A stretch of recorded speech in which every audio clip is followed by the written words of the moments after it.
Hola, este es el Proyecto Rafa, más de tu iglesia, y hoy te presentaremos 25 datos sorprendentes de...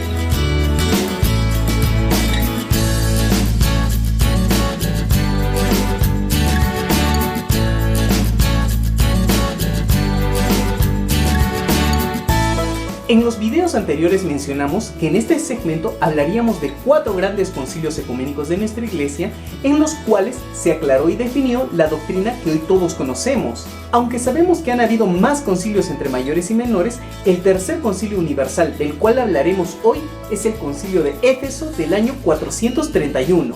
Vuelvo a aclarar que ningún concilio ha inventado doctrina, sino que la enseñanza que desde tiempos apostólicos se venía predicando y practicando fue aclarada y definida para protegerla de herejías que iban surgiendo en el tiempo.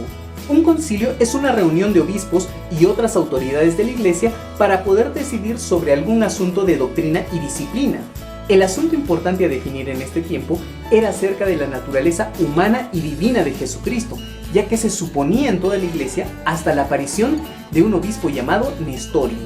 Este obispo desde el año 428 empezó a enseñar que en Jesucristo habían dos naturalezas separadas, una humana y otra divina, que estaban ligadas por una simple unión accidental o moral, que el hombre Cristo no es Dios, sino portador de Dios, y que el verbo Dios no se hizo hombre, sino que vino a habitar en el hombre Jesucristo, así como Dios habita en los justos. Incluso llamó a la Virgen María Cristotokos, es decir, Madre de Cristo, en lugar de Theotokos, que quiere decir Madre de Dios, nombre por el que se la conocía popularmente ya desde el siglo III.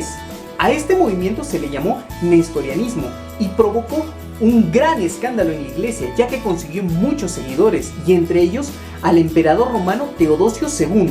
El obispo San Cirilo de Alejandría reaccionó inmediatamente ante tan dañina predicación y le escribió recalcando la unidad indisoluble de estas dos naturalezas en Jesucristo desde la encarnación. Pero en vista de que eran inútiles sus esfuerzos, le escribió al Papa San Celestino I relatándole todo lo que estaba aconteciendo en Constantinopla, y el Papa apoyó su postura.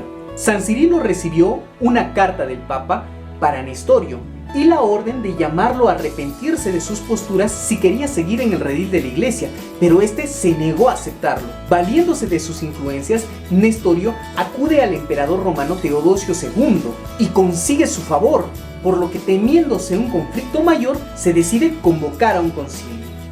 Era necesario aclarar qué es lo que la Santa Iglesia Universal debía de aceptar y qué rechazar para así enseñarlo al pueblo.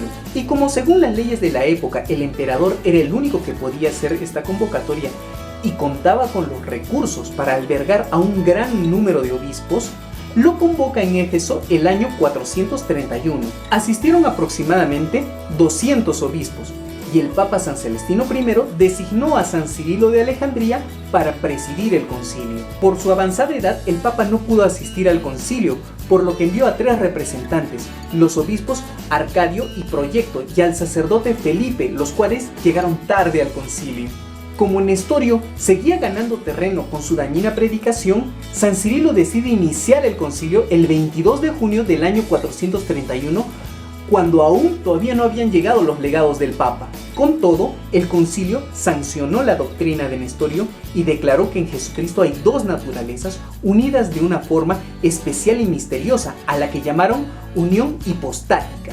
Y esto es importante, ya que la verdadera divinidad y verdadera humanidad se unen en Jesucristo desde su encarnación en el vientre de la Virgen María, la segunda persona de la Santísima Trinidad, Jesucristo, que es Dios, junto con el Padre y el Espíritu Santo, se encarnó en María. Por lo tanto, ella en la tierra es Theotokos, es decir, Madre de Dios.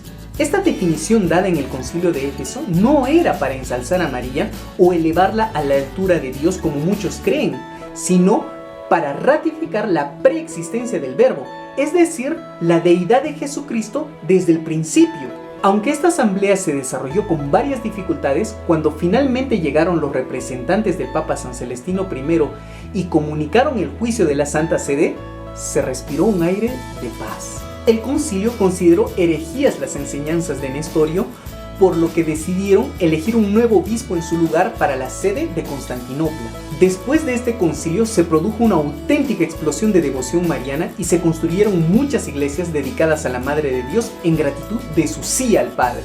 En conclusión, el concilio de Éfeso puso otra de las bases de la doctrina universal católica y ratificó la deidad de Jesucristo desde el vientre de su Santísima Madre, la Virgen María. Por lo tanto, no es errado llamarla Theotokos, es decir, Madre de Dios. Seamos fieles a las enseñanzas de nuestra iglesia, al igual que el gran San Cirilo de Alejandría.